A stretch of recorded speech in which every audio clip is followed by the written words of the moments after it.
Good day, everyone. My name is Micah and I'll be taking you on Christian religious studies. Today, we are going to look at an overview of previous attempts at Christianizing Africa. Previous attempts at Christianizing Africa. The history of Christianization in Africa is often divided into three major attempts, each with different actors, motivations, and level of success. So we are going to talk about three major attempts of Christianizing Africa. The first attempt, the early church, started in from the 1st century to the 7th century. Spread and influence. Christianity arrived very early, reaching Egypt, traditionally by Mark. We remember the Apostle Mark in the 1st century. It spread across North Africa with major centers in Alexandria and Carthage. By the 4th century, the Assamite Empire, comprising of Ethiopia and Eritrea as we know them today, adopted it as a state religion.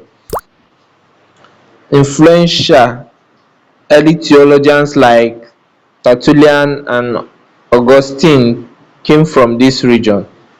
Now let's talk about the decline. The church was weakened by internal theological controversies and a failure to connect with the popular local populations.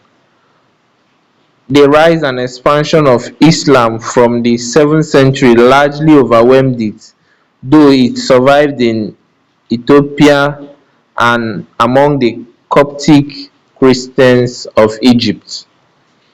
Now let's talk about the second attempt of Christianization in Africa.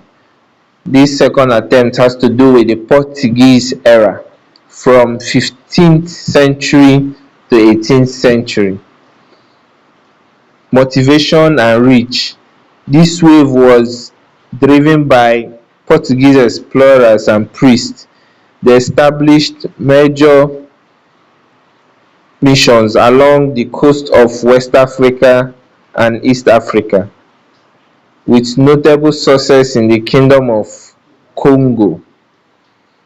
Now let's look at their failures and reasons.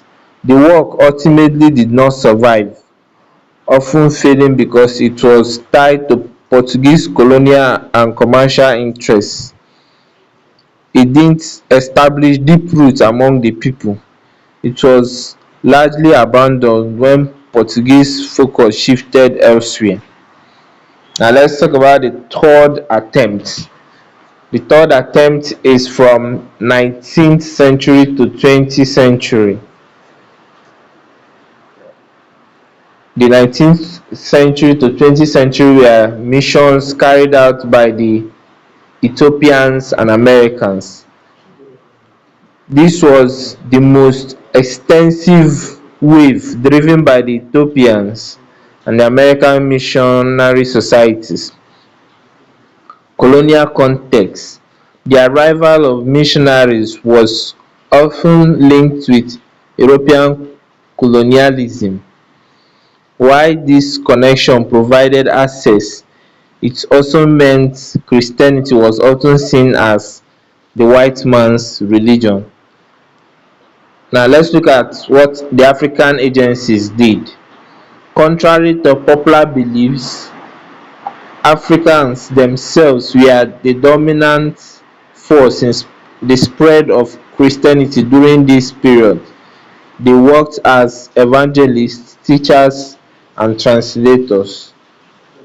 African initiated churches, also known as AIC, from the late 19th centuries, Africans began forming their own independent churches.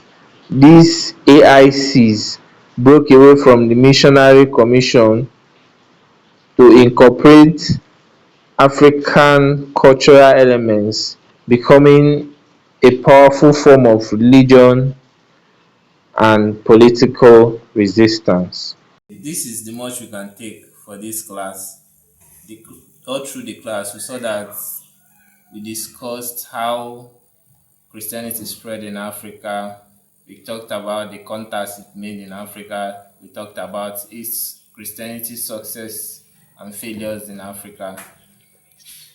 So attempt the quiz on the screen. We'll see you next class. Thank you.